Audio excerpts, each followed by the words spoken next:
샬롬, 오늘의 양식입니다. 오늘의 양식은 갈라디아서 3장 24절. 이같이 율법이 우리를 그리스도에게로 인도하는 몽학 선생이 되어 우리로 하여금 믿음으로 말미암아 의롭다 함을 얻게 하려 함이라.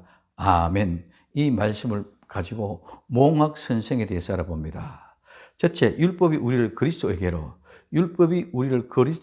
인도하는, 이 인도하는 예수 그리스도 안으로, 예수 그리스도 속으로, 예수 그리스도를 통해서 내가 예수님을 믿게 하기 위하여 몽학 선생, 이 몽학 선생은 시중하는 사람, 관리인, 이 몽학 선생은 소년, 소녀, 아이와 인도하다는 말에서 유래하여 아이를 책임진 사람, 가정교사나 어린아이가 소년이 학교를 오갈 때 그들을 인도하는 행동, 일치를 보살피는 사람으로 말하는데, 이는 주로 노예들이 이 일을 하였습니다.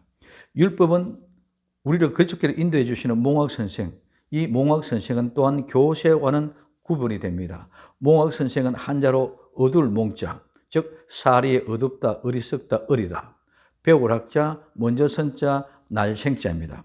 어린 아이를 가르치는 선생, 이는 헬라, 즉 그리스에서는 주인의 자녀가 6살에서나 7살 되면서부터 성인 보통 17세까지 될 때까지 일상적인 일, 의복, 식사, 교양 등 시중을 들고 학교에까지 안전하게 인도하며 성인일 때까지 후견인으로서 책임을 맡았던 전문 노예를 말합니다. 아이를 맡아 돌보며 그들을 때리는 노예와는 다른 훈련시키는 사람입니다. 하나님의 질서를 세우고 인간의 불복종을 드러내는 것, 즉 죄를 드러내게 하는 것이 바로 율법의 목적이고, 율법은 원래는 선하고 거룩한 것입니다.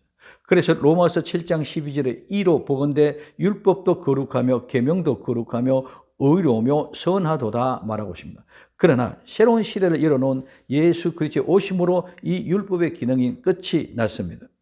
갈라디아서 3장 25절에 믿음이 온 후로는 우리가 몽학 선생 아래 있지 아니하도다고 말씀하고 있습니다. 율법은 어린아이 곧 미성년자일 동안에 필요한 몽학 선생입니다. 미성년자일 때는 율법에 이르시면서 율법 아래 있고 실제로 종의 위치에 있습니다. 예수님에 대한 믿음을 통하여 어린아이는 이제 장성한 하나님의 아들이 됩니다. 오늘 갈라디아서 4장 1절에 내가 또 말하노니 유업을 이을 자가 모든 것의 주인이나 어렸을 동안에는 종과 다름이 없어서 그 아버지의 정한 때까지 후견인과 청지기 아래 있나니, 이와 같이 우리도 어렸을 때 이 세상 초등학문에 있어 종도로 하였더니 때가 참에 하나님의 그 아들을 보내사 여자에게서 나시고 율법 아래 나게 하신 것은 율법 아래 있는 자들 속량하시고 우리로 아들의 명분을 얻게 하려 하심이라고 말씀하고 있습니다. 믿음은 장성한 아들, 율법, 몽학 손승에서 의지하는 것보다 훨씬 더 나은 아버지의 아들이 되고 아버지와 새로운 친분의 관계가 이루어집니다. 이는 무엇을 말합니까? 죄된 상태에 있는 사람은 하나님이 주신 율법을 지킬 수가 없습니다. 율법, 즉 계명의 정당을 인정하고 자신의 죄를 인정할 때 예수 그리스도께로 인도함을 받습니다. 예수님의 안에 있는 사람은 율법으로부터 자유합니다. 왜냐하면 그리스도 예수님은 사랑의 법 아래 있기 때문입니다. 로마서 13장 8절에 피차 사랑의 빛 외에는 아무에게든지 아무 빛도 지지 말라. 남을 사랑하는 자는 율법을 다 이루느냐고 말씀하고 있습니다. 오늘 로마서 10장 4절에 그리스도는 모든 믿는 자에게 의를 위하여 율법의 마침이 되시니라고 말씀하고 있습니다.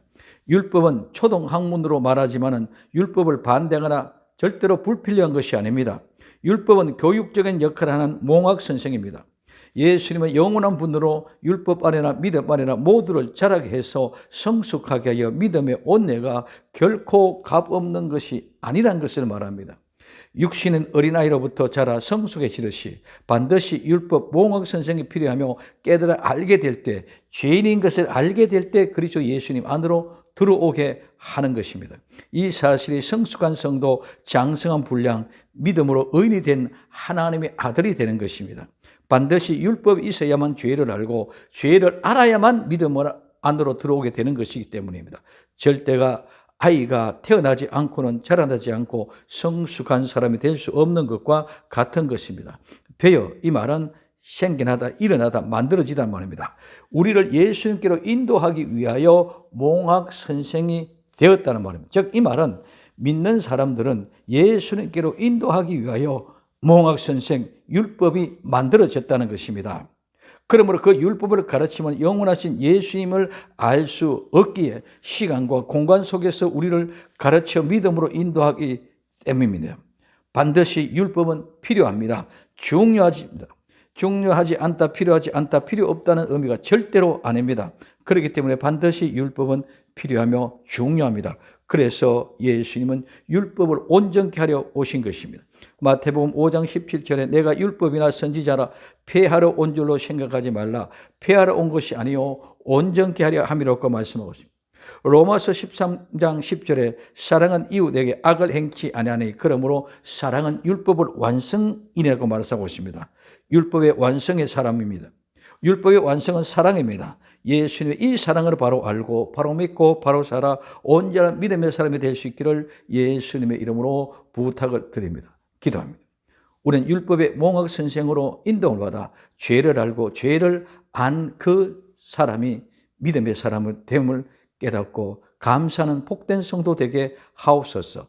다시 오실 예수님의 이름으로 기도되옵나이다. 아멘.